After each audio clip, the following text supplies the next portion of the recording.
The wedding invitation never arrived. At first, I thought it had simply gotten lost in the mail.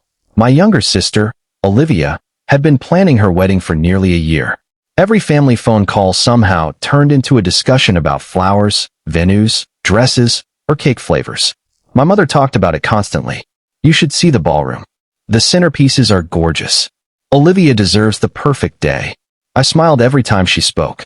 Despite everything that had happened between us over the years, I was genuinely happy for my sister. So when invitations started arriving at relatives' homes, I patiently waited for mine. A week passed, then another. Still nothing. I finally laughed it off and called my mom. Hey, I think my invitation got lost. There was an awkward silence. Then she calmly replied, I only raised you because your father asked me to. Before I could say another word, she hung up. I stared at my phone in complete disbelief. My name is Claire Mitchell. I was 32 years old, a pediatric nurse, a wife, and I never once thought of her as my half-sister. She was simply my sister. Looking back, the signs had always been there. I just refused to see them. Every birthday, Olivia received elaborate parties with pony rides, magicians, or weekend trips. My birthdays were usually celebrated with a grocery store cake after everyone finished work. When relatives visited, my mother proudly displayed Olivia's report cards on the refrigerator. Mine were quietly placed in a kitchen drawer. If Olivia broke something, she was having a bad day. If I made the same mistake, I was careless. Dad noticed sometimes. Whenever he caught the unfairness, he tried to make up for it. He took me fishing, helped with school projects, cheered louder than anyone at my graduation. But he worked long hours. He couldn't see everything. The one thing he always repeated was, take care of your sister. I took those words seriously. When Olivia struggled with math in high school, I tutored her every weekend. When she failed her driving test twice, I spent hours practicing with her in empty parking lots. When she cried after her first heartbreak, she slept in my apartment because she said she felt safest there. Never once did I expect anything in return. That's what family does. Or at least, that's what I believed. 5 years earlier, Dad passed away after suffering a sudden heart attack. The funeral felt unreal. Olivia and I stood together holding each other's hands while people offered condolences.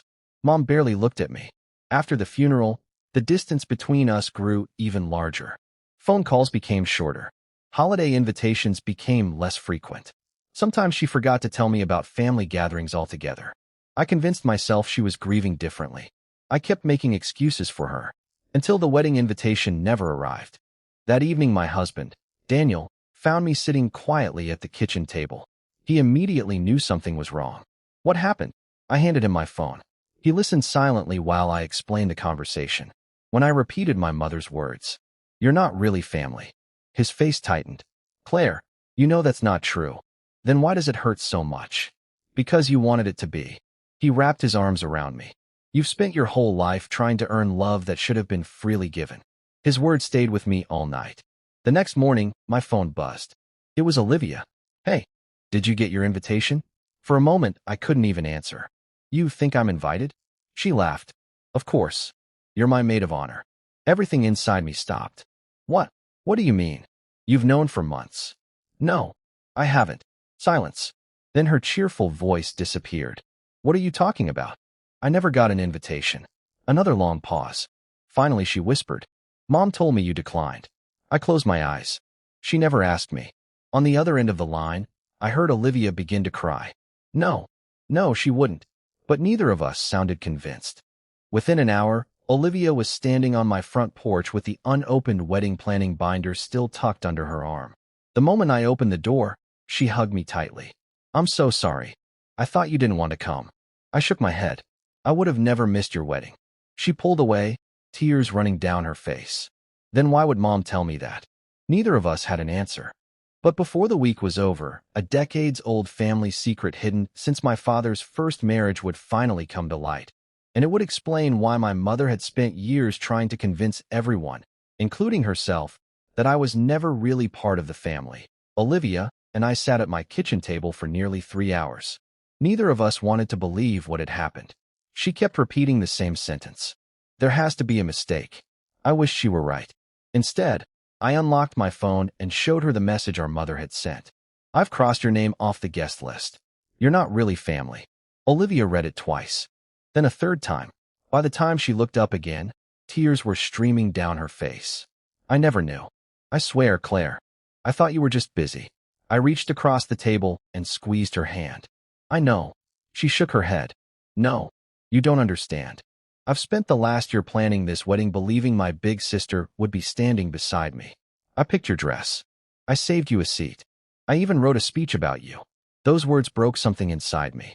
Not because of what I had lost, because I realized my sister had been lied to just as much as I had. The following afternoon, Olivia drove straight to our mother's house. She asked me to come. I wasn't sure I wanted to, but avoiding the truth had never solved anything. When we arrived, Mom was trimming flowers in the front yard. She looked surprised to see us together. Olivia, I thought you were meeting the florist. I changed my plans. Her voice was calm. Claire is family. Mom's hand stopped moving. No, she's your father's daughter. Not mine. I quietly spoke for the first time. I've always known you weren't my biological mother. What I didn't know was that you spent 30 years pretending to love me. Mom looked away. I never pretended. I provided for you. I raised you. I fulfilled my responsibility. But your father always loved you differently. There was never room for both of us. The words stunned us both. Olivia frowned. What does Dad have to do with this? Mom slowly sat down on the porch steps. For the first time in years, she looked tired instead of angry. When I married your father, he was still grieving. He adored Claire. Everything reminded him of his first wife. I kept comparing myself to someone who wasn't even alive. I became jealous. She covered her face. I hated myself for it. So instead of competing with the memory, I started pushing Claire away. Silence filled the yard. Years of confusion suddenly began making sense. The forgotten birthdays, the missing invitations, the unequal treatment. Not because Claire had done anything wrong, because an adult had never healed from her own insecurities. Olivia quietly shook her head. You punished a child? For existing. Mom started crying. I know. I kept telling myself I'd do better. But every year became easier to justify. I thought if I loved Olivia more, the guilt would disappear. It never did. A week later, the rehearsal dinner arrived. Family members gathered at the banquet hall. Many had no idea anything had happened. Just before dinner began, Olivia tapped her glass. I'd like everyone's attention. The room grew quiet. She smiled at me. When I was little, my sister taught me to ride a bike. She helped me with homework. She sat beside my hospital bed when I broke my arm. When Dad died, she held my hand through the hardest week of my life. She paused. Someone recently tried to convince me she isn't really family. She walked across the room and took my hand. I'd like to correct that. Turning toward the guests, she smiled proudly. This wedding doesn't happen without my sister. So before anything else, I'd like everyone to welcome my maid of honor. The room erupted in applause. Several relatives looked confused. Others quietly wiped away tears. I noticed my mother sitting alone near the back. She wasn't clapping. She was crying. The wedding day itself was beautiful. You've done that for me my entire life. And today, I proudly stand beside you. After the reception ended, my mother quietly approached me outside. She looked older somehow.